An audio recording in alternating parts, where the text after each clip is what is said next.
The process of applying to a healthcare board is different from region to region and organization to organization. Understanding the role and expectations of individual board members can make the application process and transition to board member easier. In healthcare, a board director plays an important role in shaping how healthcare is delivered to the community. As a board member, you need to understand the business that you're in and really understand what your organization does. So I think part of the day-to-day is making sure you're keeping track of what's going on in the environment, what's going on at the political level in the province, what's going on in healthcare in general, the general economics, the demographics of your community. All of those have a bearing to the strategic direction of the local hospital. Being an effective board member means being open to the challenge and opportunity of learning.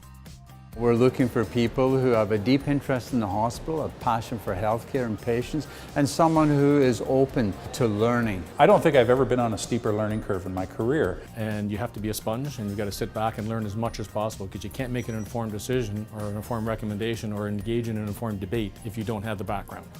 There's education courses through the OHA, through the Governance Center of Excellence. It just opens up so many dimensions in terms of experience and education. I have found it extremely fulfilling. And you do benefit from that, because not only can you bring those learnings to the board table, you can bring those learnings to other tables as well. An effective board is made up of certain skills and experiences that will contribute to the goal of providing better healthcare services. I was a nurse. I worked in multiple organizations. I am a patient, and I'm a mother.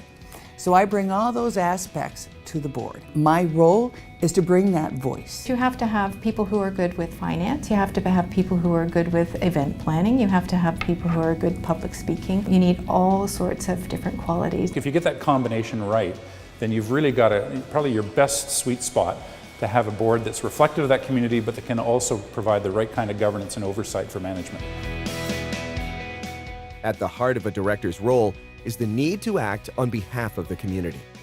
What the community expects of the volunteer board and the members that are on the board is to really meet their needs. I think the community expects transparency, honesty, responsiveness. I think one of the things that a new director can do that I think is really important is not just delve into and become part of that hospital community, but also create those bridges back to the community, become part of the fundraising activities, part of the outreach activities, and to be seen as someone that can, on a limited basis, also be an ambassador for the hospital.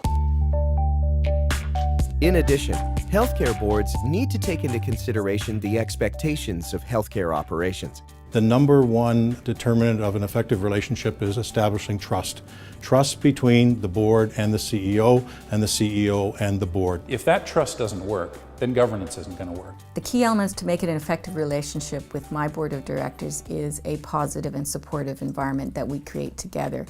I think they expect you to ask even quote-unquote the dumb questions. We are told repeatedly there are no dumb questions. Meaningfully participate. The key is that you need to contribute, you need to share your thoughts and feelings, your perspective, and be open to listen and learn.